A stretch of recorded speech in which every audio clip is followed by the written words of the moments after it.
ayer en el horario de Segurola y Habana nos cayó una noticia absolutamente bomba, que es un fallo bomba de la Corte Suprema, que bueno, tranquilamente decide suspender elecciones en 2 provincias argentinas. Privar a la ciudadanía de ejercer su derecho a votar, que es el derecho más sublime que tiene un ciudadano. Una cosa de locos.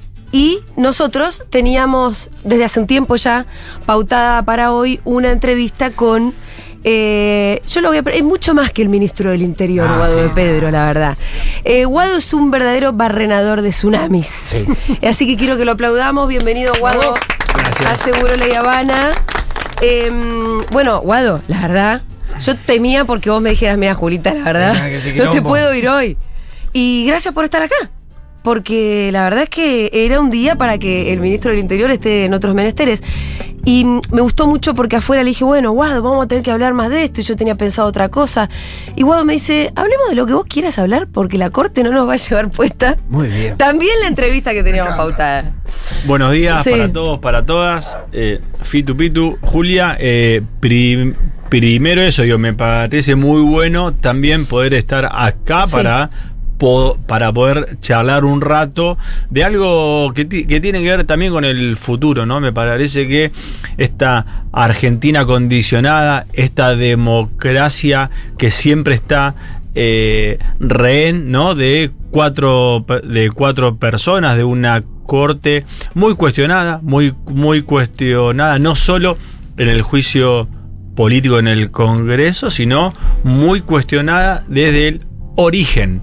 Una corte de la cual 2 de sus miembros fueron puestos por un mecanismo ilegal, irregular y usado por una dictadura. Me parece que es importante el primer pecado, ¿no? Cuando vos como juez de la corte aceptás ser nombrado por un mecanismo que no es el que respeta la ley, me parece que ahí hay un pecado original pero muy grave, que significa también para qué vas ahí, qué vas a garantizar. ¿A quién respondés, no? ¿A quién respondés? Porque vos ya no sos un juez de la República, si a vos te pusieron con ese mecanismo. Respondés a otra cosa. Bueno, un poco lo dice Patricia Bullrich en el tuit, donde dice, les paramos juntos. Estaba ahí desde el Palacio de Justicia hablando de Patricia Bullrich. ¿Qué te pareció ese tuit en específico? Porque para mí es muy torpe. Mirá, primero quiero reivindicar la figura de Néstor Kirchner, que tenía la posibilidad de designar jueces como se hizo históricamente, y Néstor dijo tenemos que tener un sistema de selección de jueces que tenga que ver con la pluralidad, con la independencia, y fue lo que hizo Néstor Kirchner después que sacó después que inició ese proceso que todos conocemos, donde una corte adicta a grupos de poder había zafado también al grupo Macri, a Mauricio Macri, por contrabando. Sí, contrabando de autopartes. Más trucho no se encuentra. Exacto, ¿entendés? Contrabando. Entonces, otra vez, sectores del Poder Judicial cuidando privilegios, otra vez sectores del Poder Judicial persiguiendo a las mayorías, otra vez sectores del Poder Judicial cuando la gente vota, ¿no? Porque vos decías, Pitu, recién, están yendo contra el pueblo de San Juan, contra el pueblo de Tucumán, y están yendo contra algo sagrado, que es dejarme votar, una elección, ¿no? Dejar que mi provincia, que tiene su constitución provincial, que es autónoma, que tiene sus mecanismos para... Que tiene su corte. Que tiene su corte, que tiene sus tribunales electorales. Me parece que el nivel de mamarracho es preocupante, pero vuelvo con eso, me parece que hace también al futuro. Me parece que nuestras generaciones ya tenemos varios ejemplos de cuando una corte funciona a favor de las mayorías, cuando una corte está integrada por prestigiosos hombres y mujeres del derecho, o cuando está manipulada por un sector político. Hoy la Corte es un instrumento de poder para resolver lo que no puede resolver en las urnas el partido minoritario. Entonces me parece ahí nuestras generaciones y las generaciones futuras tienen que poner un poquito más el ojo en los nuevos mecanismos que van a ir en contra del bolsillo, en contra de las normas, de las leyes que tienen que ver con el acceso a felicidad. Recordemos que hoy el Wi-Fi, el internet y la telefonía celular nos cuesta más, nos vale más. La factura viene más cara por un fallo de la Corte. Recordemos que así incide en muchísimas cosas de nuestra vida cotidiana. Diaria. Guado, te quiero hacer una pregunta más sobre esto y después yo quiero que hagamos la nota que teníamos pensada hacer. Lo hablábamos afuera. Vos me decías, hagamos la nota que teníamos que hacer. La Corte no nos va a condicionar también la historia que queríamos contar hoy, ¿no? Claro. Pero una cosa más te quiero preguntar, porque vos ayer en el pronunciamiento que hiciste, dijiste estamos ante una virtual intervención, ¿no? De 2 provincias y además dijiste este domingo tiene que haber 5 elecciones. Ahora, ya sabemos que Tucumán decidió que no la va a hacer y hasta donde tengo entendido hay elecciones en San Juan solo para intendentes y los cargos legislativos. Es decir, va a haber 3 elecciones y media. ¿Qué opciones hay? ¿Qué te parece que deberían hacer las provincias? ¿O qué se está barajando? No, bueno, digo, una de las posibilidades era que por el poco tiempo material y porque nunca se dio que se vote una boleta con gente que no está, que en realidad no se puede contabilizar. Digo, lo que hizo la Corte es, en serio, es muy grave. ¿Por qué? Porque materialmente es imposible llevar una elección con boletas nuevas, con un sistema de logística nuevo, con candidatos nuevos. O sea que hoy se está votando a legisladores, se está votando intendentes con una boleta con personas que sí, no las van a computar. Claro. Es de una cosa... Es un delirio. Nunca vista. Con lo cual, las decisiones, como respeto, como defiendo la autonomía, como defiendo la autonomía de las provincias, como ministro del Interior me dediqué y le dedico mucho a que se respete la cultura, la identidad, las tradiciones, el folclore que tiene cada una de las provincias, la autonomía. También respeto las decisiones que se han tomado, ¿no? Y las estrategias que vayan a tomar, ¿no? Uh-huh. Bueno, muy bien. Salvo que haya algo muy importante que quieras decir más sobre este tema. No, muy simple. Tiene que ver con que la oposición viene vendiendo encuestas, viene vendiendo un clima de que el peronismo se va, de que todo esto se termina, que van a volver a un gobierno como el que tuvieron ellos, pero van a hacer todo más rápido, van a ir a fondo, van a seguir persiguiendo gente, van a seguir echando gente o van a seguir con ese proceso de apertura de importaciones, pero más rápido, van a devaluar más rápido, van a cerrar la industria nacional más rápido, van a subir las tarifas, van a seguir achicando el poder adquisitivo como lo hicieron entre el 2016 y el 2019, como ya casi estaban comiendo la liebre sin cazarla. Me parece que... La liebre seríamos nosotros, ¿no? Claro, me parece que los resultados en las provincias les van dando otra cosa, y las urnas no mienten. Por eso yo ayer dije, hay un discurso muy contundente de consultoras, encuestadores, Círculo Rojo, algunos medios, que es: la elección del peronismo ya está perdida, hay que ver quién gana. Bueno, me parece que los resultados en las distintas provincias dice otra cosa. Y este fin de semana tenían 5 elecciones donde en las 5 elecciones ganaba el peronismo. Bien, bueno, vamos a arrancar ahora con la entrevista que teníamos pensada. Dale. Así que ahora hacemos un punto y aparte. Quiero decir que yo a Guado lo conozco del año 2005, son 18 años, Guado. Y quiero decir esto, Guado no cambió nada. Antes, de 2005. Yo empecé a militar en 2005. Yo empecé la facultad en el 2000 y la terminé en el En 2005. Sí, pero yo empecé en 2005 a militar en NBI, pero bien. Igual vos seguías militando en la agrupación, así que ahí fue que nos conocimos. Pero ya era un hombre de traje, Guado, esto es lo que quiero decir. El chabón siempre estuvo impecable, igual que ahora. Nunca le cayó una gota de sudor, siempre erguido. Y otra cosa que lo define a Guado es que con Guado no se jode. A Guado no se le puede. ¿Cómo? No se jode, no se le puede hacer maldades a Guado. No, obvio. No. Guado, por eso, es un chabón, un barrenador de tsunamis, como yo lo dije.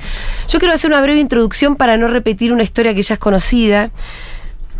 Tu hijo fue asesinado en la dictadura, tu vieja fue desaparecida. Vos estuviste 6 meses, ¿no? Secuestrado también cuando tenías 3 meses, cuando tenías 2 años. Y después te devolvieron a tu familia en Mercedes y te criaron tus tíos en Mercedes. Así que bueno, ya arrancaste con una balacera dentro de una bañadera, que fue cuando se llevaron a tu vieja. ¿Vos tenés algún recuerdo de todo eso? ¿O sentís que lo llevás en algún lado? El recuerdo que tengo, por suerte, es la primera vez que me encuentro con todos mis tíos, porque un cura de Mercedes llama a la veterinaria de mis tíos y les dice, tengo un paquete, un paquete para la familia Révora. Entonces los hacen ir a buscar el paquete a la ruta, el cruce de la ruta 5 y la ruta 41. Entonces mis tíos van y era yo.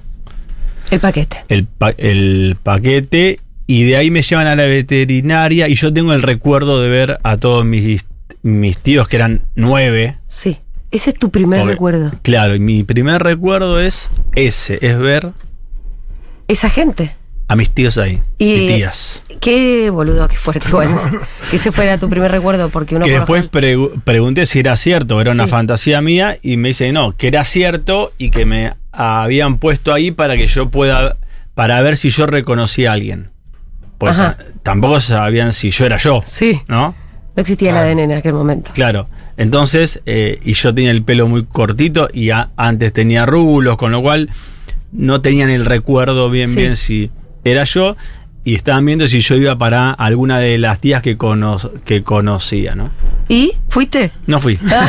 Había un perrito. Estaba feliz viendo eso, pero nada más. Pero... Algo te emocionó, porque si además te lo acordás como primer recuerdo. Sí. Ahí empezó, ¿no? Tu vida con tu familia, por lo menos. Sí. ¿Y cuándo vos sentís que fue la primera vez que empezaste a pensar en política? ¿O algún primer recuerdo? No, digo, pensamientos políticos, imagínate, creo que desde siempre, porque tenía mucha confusión, como todo pibe de una ciudad del interior en los 80, por ejemplo, donde no se conversaba casi nada. ¿Y en tu familia tampoco, por más que una familia? No, mi familia me fueron contando a medida de que ellos veían que las condiciones daban, como cualquier cosa que vos tenés con tu hijo o hija, que vas viendo y vas consultando qué le podés contar según el nivel de maduración y aceptación. Pero era una época donde no se hablaba en la ciudad, en la Argentina, recordemos, 80 hasta el año 96, que se cumplen 20 años del golpe. Era una cosa donde era muy pocas familias también contaban, con lo cual mi primer pensamiento político en términos de querer hacer algo fue en el año 95. Yo terminé la secundaria en el 94, y cuando veo que se estaban por juntar los hijos, veo una solicitada en página 12 diciendo que se iban a juntar los hijos de desaparecidos en ATE, creo que era. Y fui. ¿Y ahí fuiste? Dije, yo tengo que ir, yo quiero ver, quiero... ¿Y esa reunión fue la fundación de hijos? Esa fue la primera reunión donde arranca Hijos. ¿Y la militancia de hijos, para vos, cuál fue el hito de eso, de esa época? Como, ¿por qué fue importante haber fundado Hijos en los 90?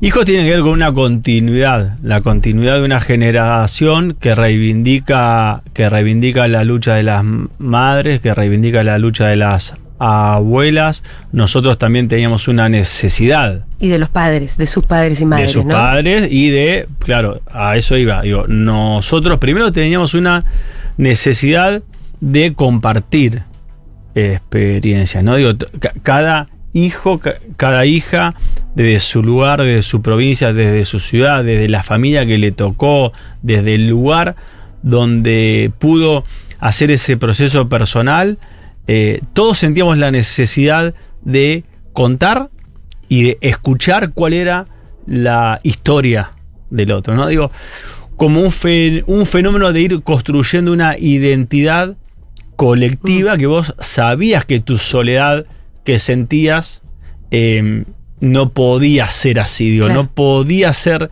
si eran 30.000, si fue un hecho histórico en Argentina, no podía ser que no se hable en ningún lado y que vos tengas que soportar eso con tu familia y no con la sociedad, con lo cual Hijos empezó casi como una terapia a tejer, claro, un grupo de autoayuda. Sí, y después por un lado, y después también queríamos reivindicar la lucha de nuestros padres. Queríamos reivindicar, porque el discurso único, la teoría de los dos demonios, nos decían políticamente algo y nosotros sabíamos que nuestros viejos no eran esos. Mi vieja era mejor compañera en primaria, en secundaria, no era eso que políticamente habían acordado decir en la dictadura militar, que, digamos, entonces esa reivindicación fue otro de los motivos por los cuales nos juntamos, ¿no? La reivindicación de tu vieja, de tu viejo, bueno, recién dijiste algo, me parece que te emocionaste pensando en que tu vieja había sido mejor compañera. A mí me emocionó mucho una vez que te escuché hablar sobre el bullying en la escuela, que también es una de tus banderas, que entiendo que vos lo sufriste.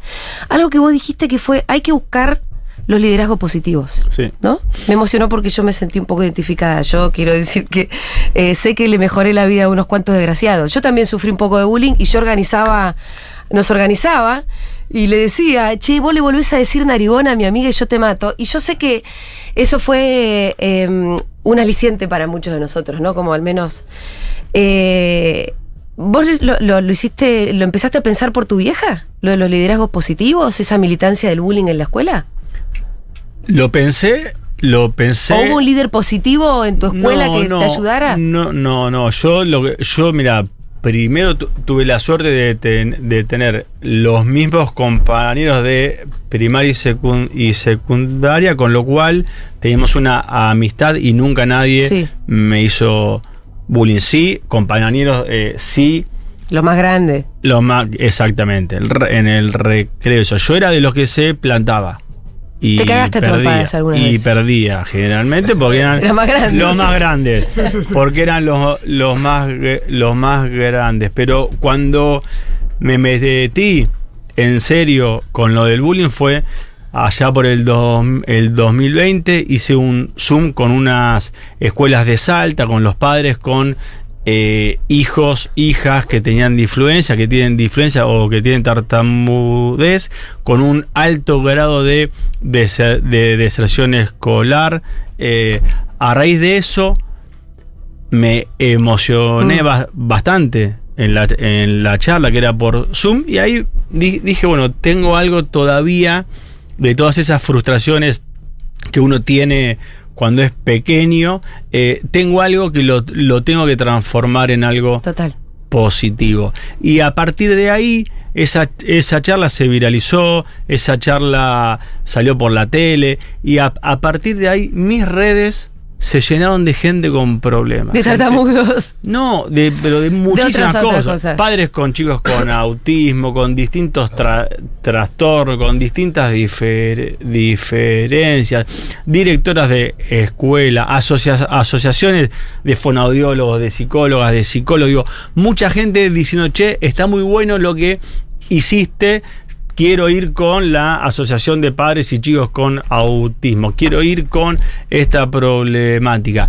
Y eso también en el medio de la pandemia, donde la salud mental de la población quedó un poco dañada. Totalmente. Con lo cual dije, sí, esto lo voy a hacer, voy a organizar una campaña nacional, Argentina contra el bullying, porque parte de la solución es empezar a hablarlo, parte de la solución es concientizar, parte de la solución es que el Ministerio de Educación fortalezca y haga sus charlas con los docentes para ver cómo intervenir.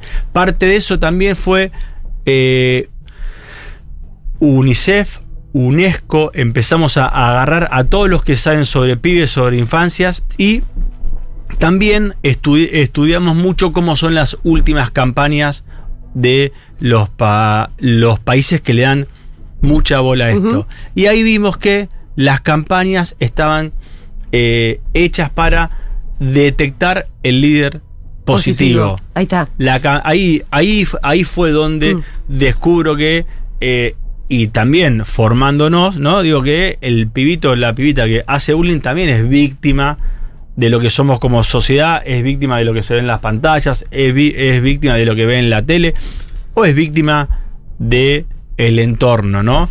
Con lo cual empezamos a hacer una campaña con eso. Hay una publicidad muy linda del Real Madrid que está muy, muy buena, pero todas llaman a que alguien en el ámbito, en el curso, en la escuela, en el club, tiene que ser el líder positivo que le dice basta, que corta con eso. También. Ahora, quiero unirlo porque tu vieja posiblemente fue eso, ¿no? Alguien, el que sale mejor compañero varias veces. En general tiene ese tiene eso. Exacto. Sí. Bueno, pasamos por hijos. Y obviamente que quiero pasar por NBI, que además es un punto que nos une. Porque además vos militaste en cada ámbito por el que pasaste, porque también, bueno, entraste a estudiar Derecho y te pusiste a militar en NBI, una agrupación de izquierda independiente en aquel momento. Bueno, eso estaba en discusión en su momento. Multipartidaria. Policlasista, estaban multipartidaria. Los anarcos, que seguramente tenía todo. Tenía de todo. Era el movimiento organizado. Pero que, por ejemplo, muchos de los cuales en el año 2000 llamaron a no votar, o sea, era el movimiento 501. Yo esto lo digo para que nos acordemos que había una época donde se militaba aún sin referencias arriba. Éramos un poco parte de un que se vayan todos, ponele. Pero se militaba igual.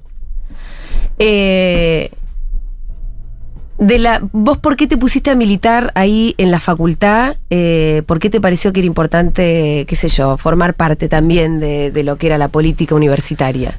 Primero, cuando estábamos en Hijos, ¿no? Una de las consignas era pelear contra la justicia, en contra del silencio. Otra de las consignas era... Y la impunidad, ¿no? De siempre, ¿no? Pelear contra la impunidad, cómo podíamos resolver que Argentina tenga una base sólida, ¿no? Cómo podíamos avanzar en contra de la impunidad para que la democracia sea más sólida, para que en las futuras generaciones ese nunca más sea un nunca más en serio. Si hay impunidad, si los genocidas estaban libres o quedaban libres o seguían libres, lo más probable que el nunca más era más o menos nunca más. Entonces, el tema de la justicia estuvo siempre. Nosotros queríamos justicia, peleamos por justicia. Cuando veíamos que la alianza había trabajado medio hipócritamente para derogar las leyes de impunidad, y eso no tenía ningún tipo de consecuencia real, sino que se derogaban, pero no tenía ninguna implicancia para poder volver a juzgar a los genocidas. Ahí empezamos a discutir mucho. Derecho, leyes. Claro. ¿Y ahí te decidiste estudiar Derecho? Claro, y ahí dije, para cambiar esto, hay que estudiarlo. Todos los presidentes fueron abogados, me parece que los diputados, me parece que para cambiar esto hay que conocer un poco más de la Constitución Nacional, de las leyes, y ahí un poco, siempre teníamos algunos abogados con corazón, que no hay muchos, pero, no, sí hay, pero que estaban cerca, ayudaban mucho, que nos asesoraban mucho, pero una de las... el por qué fue ese, ¿no? Empezar a entender cómo funciona el sistema para poder generar una base sólida y que ese nunca más sea un nunca más en serio para las futuras generaciones. Volvemos a la relación tóxica entre algunos sectores del poder político y la justicia, ¿no? Porque empezamos hablando de eso y ahora seguimos hablando de eso. Y claro, pasamos por una época de impunidad, de los 90, te pusiste ahí también a estudiar Derecho. Y las cosas empezaron a cambiar porque en el 2003 llegó Néstor, ¿no? Y de hecho en NBI, en nuestra agrupación, yo te voy a recordar por qué vos volviste a militar. Porque es verdad que los grandes, Guado más grande que yo, quiero avisar. aunque parezca más chico ahora. Los más grandes ya estaban soltando la agrupación. Y la agrupación empezó a crujir un poco y había un grupo que se empezó a escindir porque la discusión que empezamos a tener adentro era ¿qué hacemos con el kirchnerismo? Porque la mitad de nosotros empezamos a decir, che, está bueno lo que están planteando. Y habían otros que se trosqueaban un poco más con esa idea. Y entonces cuando la agrupación se empieza a partir, ustedes volvieron. Sí. Como siempre. Por eso, con Guado no se jode. Como siempre. No, mirá, una cosa interesante es que el 19 y 20 del 2001 todos los movimientos políticos generacionales, estudiantiles de los barrios, de la secundaria, trabajadores, trabajadoras, estuvimos todos presentes en la plaza del 19, en la plaza del 20. Me parece que es importante eso que remarcabas vos, ¿no? Digo, nosotros éramos dirigentes que no aceptábamos la conducción ni aceptábamos meternos en la política tradicional, porque para nosotros la política tradicional estaba yendo en contra de la gente, estaba yendo en contra de la industria nacional, del comercio, de la soberanía. Todos habían comprado el consenso de Washington, habían comprado que el mundo era otro, que el fin de la historia, que la política se hacía por los medios, que una conferencia era más que tener una básica, ¿no? Toda esa lógica. Y no nos representaba, ¿no? No nos representaba, no era lo que reivindicábamos. En esa agrupación estaba Mariano Recalde, que ya era un dirigente joven de la política estudiantil y un dirigente joven de el movimiento obrero, con lo cual también teníamos esa convicción de que si Argentina había podido ser uno de los países más desarrollados del mundo, ¿por qué no podía volver a estar entre los países desarrollados que tengan condiciones económicas para que su gente pueda vivir bien, que se inserte en el mundo con una posición, con posiciones de independencia, de soberanía? Digo, confiamos en eso, confiamos en nuestra sociedad, confiamos en nuestro país, desconfiamos de la dirigencia entreguista, de la dirigencia blanda, y me parece que ahí se fueron forjando cosas. Ahí se fueron forjando cosas. 2001. Y reivindico el 2001 a full. A full. Pero viste que en la historia como que hay mucha gente se acuerda solamente de una crisis tremenda, y la verdad que cuando uno se pone a leer más en profundidad la historia, hay que reivindicar el 2001. Incluso a vos te torturaron en un patrullero en el 2001. Sí, a mí me llevaron preso. Te picanearon, te recagaron a palo. Sí. ¿Te encontraron llevando volantes de la UEGEN, puede ser? Porque también militaste en judiciales. Sí, yo ahí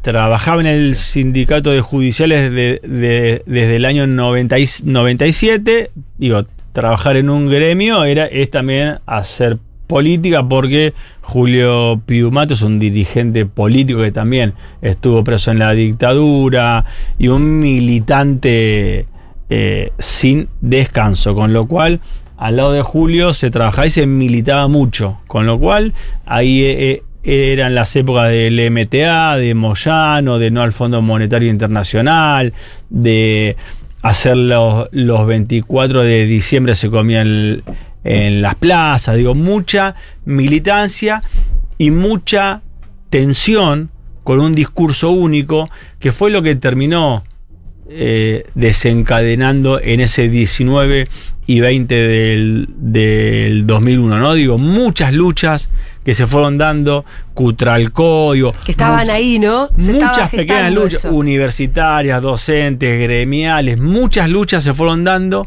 y todo eso terminó de explotar en el 2001. Y cuando yo recuerdo quiénes eran los actores de las recetas económicas del 2001, el autor intelectual y el actor principal es Domingo Cavallo, y es el ídolo de uno de los personajes mediáticos de la política de hoy, que se quiere presentar a presidente, con lo cual no hay nada nuevo, no hay nada innovador en esas ideas, y como digo siempre, no solo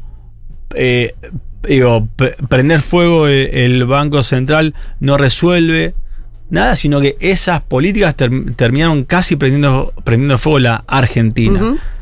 No me saques el tema de Milei porque ya sabes cómo me pongo. Me pongo a hablar de los perros, de otras cosas que a mí me vuelve loca. Yo quiero llegar a esto. ¿Podemos preguntarle cuándo fue la primera vez que lo conoció?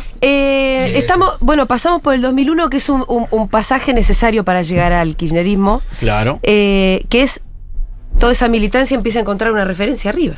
Claro, esa militancia, esas luchas encuentran en Néstor y en Cristina dirigentes, primero, que mantenían la llama del se puede, ¿no? Digo, mantenían esa llama de la pasión de la militancia, porque estaba de moda en esa época decir que cuando vos sos jóvenes, cuando sos joven tenés pasión, crees que podés cambiar todo, y que después te vas metiendo en la política y ya se apaga la llama, te vas haciendo de centro, ¿no? Bueno, Néstor era un flaco y Cristina una compañera que tenían el mismo fuego de siempre.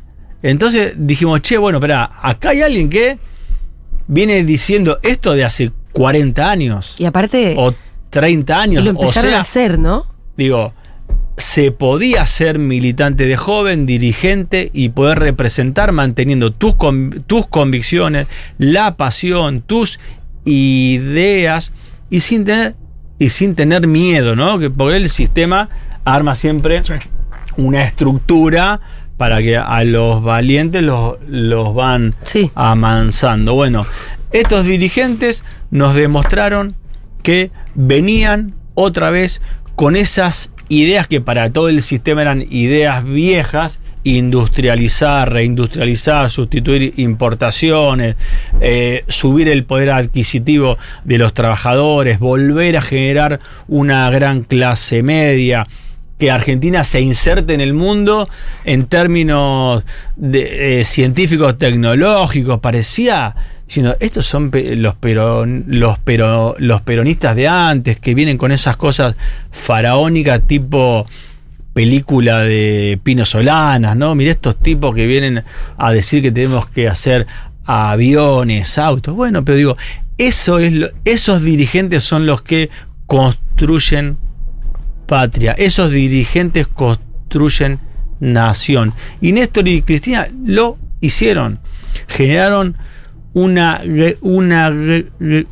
gran clase media, más de 250.000 industrias nuevas. Volvimos a discutir con algunas naciones un poco sobre ciencia y tecnología, sobre innovación, sobre bioeconomía, biotecnología. Entonces, ese es el entusiasmo. Y ahí, como decís vos, fuimos interpelados por Néstor. Uh-huh. El discurso, Perdón, la forma. ¿Un ruidito ustedes también? ¿Alguien quiere cerrar esa ventana? Sí, hay un ruidito que... Sí, yo no. Perdón que te interrumpa. ¿Vos lo escuchás? Ruidito, sí, es un... No, pero si cerramos la ventana... Sí, total. No pasa nada si alguien va y cierra la ventana.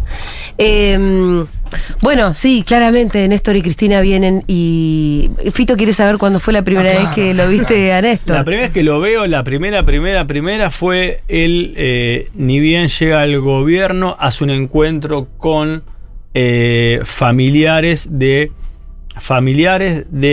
asesinados el 20 de diciembre. Familiares de asesinados, familiares de presos, gente detenida, y ahí voy. No de la dictadura, del 20 de diciembre. No por ser de hijos, claro. Del 20 de diciembre. Mirá. Había sido detenido. Vos reunís muchas cosas también, ¿no? Claro. Estás en todas. Estás en todas, Guado. Después hacía un encuentro de hijos y ahí también fue. Un encuentro de judiciales y estaba Guado, un encuentro de militantes universitarios. No, bueno, y después se hace la cámpora. No, pero para contar el encuentro. Esa vez me convocan de manera casi como protocolar, ¿viste? Claro. Che, mandaron a hijos, che, si conocen a los familiares de las víctimas. ¿Por qué? Porque con hijos empezamos a homenajear a todas las víctimas de los caídos, se pusieron baldosas. Yo reconozco que me costó mucho. Hay un par de baldosas, hay un par de compañeros que no pude ir. No pude ir a... ¿No te costó por qué? No sé. Por historia, me costó. Pero te costaba... Emocionalmente no podía creer que en democracia ya teníamos que homenajear a compañeros muertos. No lo podía entender. Me costaba aceptar que teníamos que homenajear a compañeros asesinados en democracia. Claro. Me costó mucho. Son distintas esas baldosas que las otras, ¿no? Son distintas, me duelen un montón. La verdad es esa, ¿no? Digo porque fui a muy pocas. Sí. Y Néstor convoca, yo fui con una camisita cuadrillé, manga ¿como la corta. De ahora? Ah, no, manga corta. Que todavía la tengo colgada. Con esta camisa conocí a Néstor. La tengo colgada, sí. La tengo colgada, por supuesto. Y todavía me queda. Sí, pero te digo que si estás igual me da bronca, te lo dije desde el principio. Tu primera impresión de conocerlo a Néstor? No, eso fue nada, fue afanarle una foto cuando terminó el acto. No. Escuché el discurso, era todo lo que estaba bien, todo. Y lo que hice ¿A vos te convenció al toque? Porque hay gente que dice, no, yo por ejemplo en el 2005 fue con el no al Alcan Mar del Plata, que dije, sí, es por acá. No, yo en el discurso ese en el Congreso, ahí ya está, dije, yo con la pensión de mi vieja. Y con la pensión de mi vieja, en Cana estaba. Hay gente que recién con Macri, pero bueno. Se dieron cuenta. Y hay gente que... Bueno, bienvenidos a todos. Bienvenidos, pero claro, pero siempre, por supuesto. Bueno, llega la cámpora también. Yo también siempre me acuerdo que vos soñabas con una orga. Ya, porque vos decías, ¿no? Como 2001 tenías agrupacioncita, acá, esto, el sindicato, qué sé yo, como muchos núcleos. Pero vos soñabas con una orga. No, yo siempre soñé y siempre pensé que parte de las consecuencias de la dictadura fue romper ese tejido social que tenía el peronismo, que es el movimiento nacional peronista, que es la articulación de todos los sectores, los trabajadores, los militantes de los barrios, de las universidades, de las escuelas, los profesionales, la famosa burguesía nacional. Siempre soñé con volver a organizar ese sector de la sociedad que es parte de un mismo modelo de país, que somos el 80% de la sociedad. El trabajo fino que hace el neoliberalismo es confundir y convencer a mucha gente de que pertenece a un proyecto de ellos. Y la verdad que la Argentina, por su matriz productiva, por sus características geográficas, es un país que funciona bien con industrias, es un país que funciona bien dándole trabajo a la gente, es un país que funciona bien cuando la gente tiene guita en el bolsillo. Con mercado interno, ¿no? Es un país cuando el Estado ayuda a las empresas, a los emprendedores y a los comerciantes a administrar ese mercado. Es un país que por sus características agroexportadoras necesita del control del Estado en la administración de los dólares. Digo, porque ya aprendimos mucho de los últimos 100 años. Qué cosa funciona y qué no. Con lo cual, soy un convencido. ¿Sos precandidato a presidente también? No soy precandidato, soy un dirigente político del frente. Soy un militante, soy un convencido de que la Argentina puede funcionar bien, y estoy a disposición de lo que el colectivo, de lo que mi fuerza política diga y del lugar que tenga que ocupar. Y estás a disposición más o menos desde 1995, digamos. Digo, uno también, yo hace tiempo lo vengo diciendo, creo que no sé si te toca ahora o te tocarán 4 años o te tocarán 8, por suerte sos joven y tenés mucho tiempo por delante. Pero si hay un chabón que se viene preparando, sí. Es Guado. No, y también con esto que decís, ¿no? De ese ejemplo de Néstor y Cristina de no perder las convicciones, mantener la vitalidad, la energía. Hay algo ahí donde que si eso es lo que te convoca y lo que sentís, uno confía en este Guado y en el Guado dentro de 15 años también. Porque además Guado, bueno, decíamos, venimos relatando una historia que empieza hace mucho tiempo, que tuvo un montón de puntos, de lugares donde fuiste militando, interviniendo en la vida pública y en la de los otros también. Pero después empezaste la función pública también. Empezaste como subsecretario de Turismo con Ibarra. Puede ser que la primera, yo me acuerdo, porque era el primero de los nuestros que tenía una función. Ahí fue algo raro. Mirá, en una charla nuestra de la facultad, en un 24 de marzo, vienen ex militantes de la facultad a dar una charla, y viene Marcela Cuesta, que era una militante. En esa charla, después de la charla, nos fuimos a cenar y nos quedamos hasta las 6 de la mañana. Wow. Militantes de los 70 con compañeros y compañeras. De la Facu. Al mes la designan a Marcela Cuesta subsecretaria de Turismo de la ciudad de Buenos Aires. La ciudad alguna vez no fue del macrismo, quiero que recuerdes. Porque es raro, ¿viste? Es ciencia ficción. Para los más chicos. Para los más chicos. ¿Cómo? No es que vos fuiste funcionario de Macri. Yo, por supuesto, le dije que no tenía nada que ver con la gestión pública. Yo laburaba en sindicato, militaba por todos lados, con lo cual no tenía tiempo de dedicarle a la gestión, que entendía que era algo de mucho compromiso. Le dije que no, me insistió mucho, me pidió colaboración para algo puntual, que era limpiar un área de mucha corrupción que tenían ahí, y fui con el objetivo político, claro, fui con el hacha. ¿Y limpiaste? Limpié. La bandina y trapo y a limpiar, dijo, ¿no? Ahora, decís que tenemos poco tiempo, me encantaría conocer esa historia más a fondo. Bueno, pero ahí entraste en la función pública, y después también me acuerdo cuando a Mariano le ofrecen Aerolíneas, que también fue todo un hito, ¿no? Digo, para nosotros, para los que estábamos militando en ese momento, porque es casi un ministerio Aerolíneas. Claro, mi primer función dentro del Estado Nacional fue, si se puede decir, si Aerolíneas la entendemos dentro del Estado Nacional, fue Aerolíneas en el 2009. Y yo creo que se entiende dentro del Estado Nacional. Es una empresa pública. Está bien, pero digo, no es la gestión pública del Estado. Claro, no sos funcionario, sos un...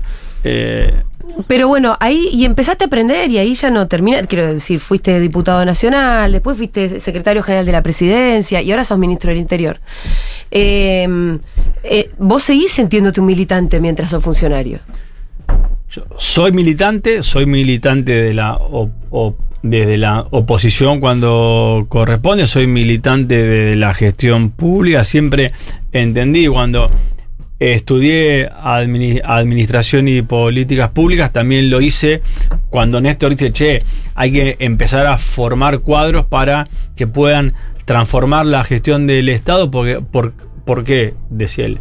Porque hay muchas políticas que las pensamos y cuando las queremos implementar se entraban ahí. No tenemos las herramientas. Estudiar, decía, hay que formarse, hay que juntar cuadros técnicos para que una decisión política en un gobierno que dura 4 años, cuando se toma, baje y que llegue a la gente. Su preocupación era por qué las políticas no llegan a la gente, ¿no?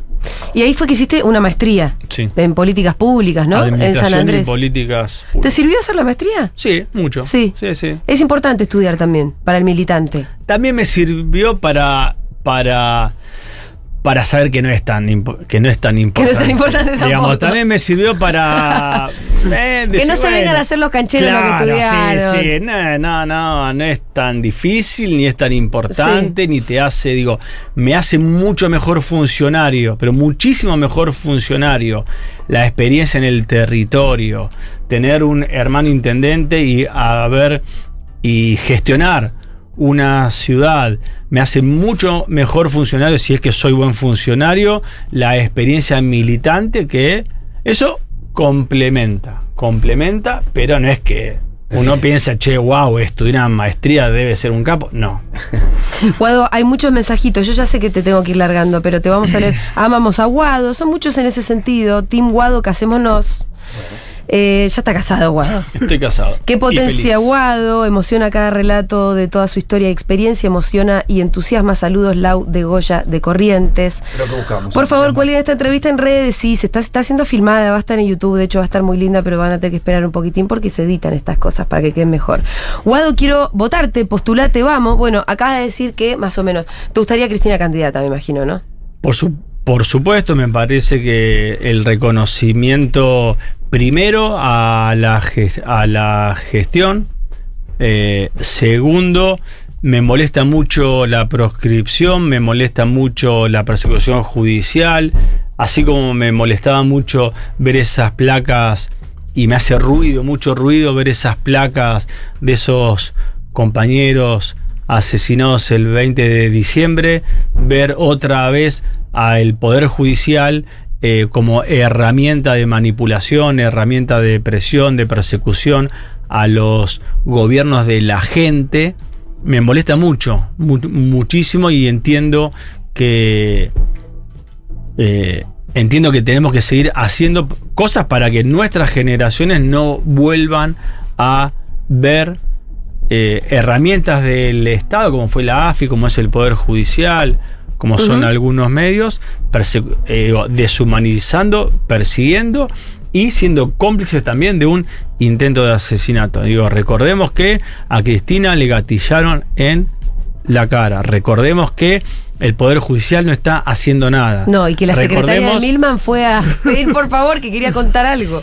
Pero recordemos que todo lo que hay en el expediente, hemos escuchado programas enteros de televisión, de mucho rating, inventando causas, inventando pruebas de cualquier cosa. Hemos escuchado horas y horas, días y días, y no tenemos un solo, salvo algunos medios, no tenemos un solo programa del Grupo Clarín y el Grupo La Nación contando lo que hay en el expediente. En el expediente hay financiamiento de empresas de Cambiemos a los grupos que generaban precondiciones para el asesinato.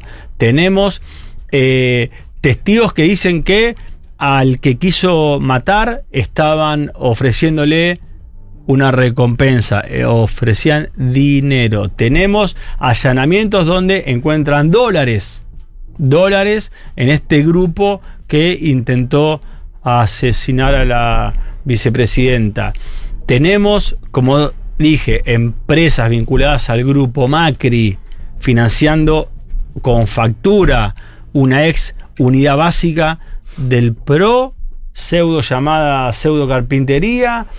Y después tenemos a un testigo que escuchó en un bar que Milman dijo: cuando la asesinen a Cristina, yo voy a estar viajando a Pinamar. Sí. Y a los 2 días se fue a Pinamar. Sí, o sea, muchísimas cosas. Hay que decir que por eso medios como este son muy importantes. Háganse socios de la comunidad Futurock. ¿Cómo afecta también todo este asunto y con el último hito de la Corte suspendiendo elecciones en 2 provincias a la posible candidatura de Cristina para vos? ¿La potencia más? ¿Cohesiona para adentro? ¿O todavía uno dice, bueno, ahora, qué sé yo, menos posibilidades todavía de que Cristina se presente porque evidentemente la Corte la tiene a tiro de suspender una candidatura con una cautelar? No, esto confirma lo que Cristina viene diciendo desde hace mucho tiempo. Viene diciendo, la persecución no es contra mí como persona. La persecución política, mediática y judicial no es contra Cristina como persona, sino contra Cristina como un sujeto que organiza la barrera de contención a una derecha o a un liberalismo que quiere ir contra los derechos de los trabajadores y las trabajadoras. Es contra el peronismo. Muchos quizás dijeran, no, ¿qué va a hacer contra el peronismo? Nos quieren meter en la misma bolsa. Yo zafo porque los conozco, yo tengo diálogo con fulano, con mengano. Claro. No te sirvió no firmar, Uñac. El peronismo es una bolsa. Es una bolsa. Y cuando van por todo, digamos. Esto es historia conocida, es historia donde ya deberíamos aprender, ¿no? Digo, cuando vienen por la gente, vienen por los derechos de la gente, vienen por el poder adquisitivo de la gente, cuando tienen esa angurria, esa ambición de querer quedarse con todo, con los recursos naturales, con los medios, con la justicia, con todo, primero se llevan puesto al peronismo y después van por todo. Porque el peronismo es un obstáculo, ¿no? Porque el peronismo es pueblo, el peronismo es gente, el peronismo es industria nacional, el peronismo es soberanía, el peronismo son las Islas Malvinas, el peronismo es un sentimiento y una idea de país, es una idea de país que encima cuando se gobierna bien con los valores y las convicciones del peronismo, funciona. Funciona, y es evidente porque hay experiencias que lo demuestran. Es empírico, como le gusta decir a Milei. Bueno, Guado presidente 2027, dice María, porque ya te tiró la próxima. Traigan urnas que manijas sobran, vamos Guado, dice Virginia. No vayas con más Guado. Bueno, esto es como no firmes con Telefe cuando le dijo. Guado presidente, Guado es la prueba de que el kirchnerismo no solo nos devolvió la esperanza, los derechos y la alegría, sino también cuadros de los cuales ponernos orgullosos y creer en el futuro. Abrazo compañero, dice Julio. Hey chiques, estoy muy emocionada. Marcela, ay, no puedo entrar al mensaje, se ve que es alguien que conoce a Marcela. Se me colgó la computadora. Hay muchos mensajes, Guado. Hay mensajes que dicen que les emociona ver tu firma en el DNI. A mí me pasa nada. Yo me llevó a hacer el DNI nuevo y tenía la firma del anterior, así que. La firma lo cambié, dije, tengo que cambiar el domicilio. Sí. Y para cambiar la firma. Yo también me fijé eso cuando vi que es hermoso tener la firma de un compañero ahí. El día que yo presenté que yo ofrecí y puse a disposición mi renuncia, durante esas 48 horas se hicieron mucho más de... ¿Ah, sí? Sí. Porque la gente se dale que se va y quiero... Que por ahí me lo firma, anda a saber quién me lo firma, dice. Imagínate, a mí me lo firmó Randazzo el anterior y el problema. Guado, esta es la pregunta con la que se termina esta entrevista, porque entiendo que ya se tiene que terminar. ¿Fuiste a Disney? No fui. ¿Te gustaría? ¿Alguna vez te llamó la atención? Nunca, no. Hagamos un Disney acá, ¿no? Bueno, me parece que el peronismo dicen que Disney se basó en la ciudad de los niños, ¿no? Esta pregunta, la República de los Niños. Bueno, Tecnópolis no. Tecnópolis. Que ahora está bastante cerca, hay que decirlo. Que ahora la República de los Niños está totalmente renovadísima, está hermosa gracias a la gestión. Qué bien. Sí. Vamos a volver a la República de los Niños, pero es verdad que dicen por ahí la leyenda que es una referencia para Disney. Igual digo, si alguna vez mis hijos me piden ir, bueno, no tengo dudas. Hay que ir. Mirá, que después de una larga charla puedo ir. Yo fui de grande con sobrinas que además viven en Miami y cuando entré lo que me dio fue envidia peronista. O sea, no es que dije, este imperialismo de mierda. No, dije, loco, todos los niños merecen un Disney cerca. Muy bien. Y con esta sí voy a terminar. ¿Guado es socio de la comunidad Futurock acaso? Porque el Cuervo sí. Uy. No. Mirá, Guado, mira a su gente. Dale, Guado, saca vos la billetera. No? Sí, soy socio. Bueno. A partir de hoy soy socio. Ahora se está haciendo socio de la comunidad Futurock, Guado. Tenemos a un socio más. Tenemos la firma en. por haber estado acá, compañero Guado. Gracias. Guado. Me encantó esta conversación. Será subida a YouTube dentro de algunas horas. Gracias. Bárbaro. De verdad. Estuvo Guado de Pedro, un barrenador de tsunamis. Opa. Ministro del Interior. Tal vez sea presidente alguna vez. Un militante. Ojalá que sí, pero sobre todo un militante político.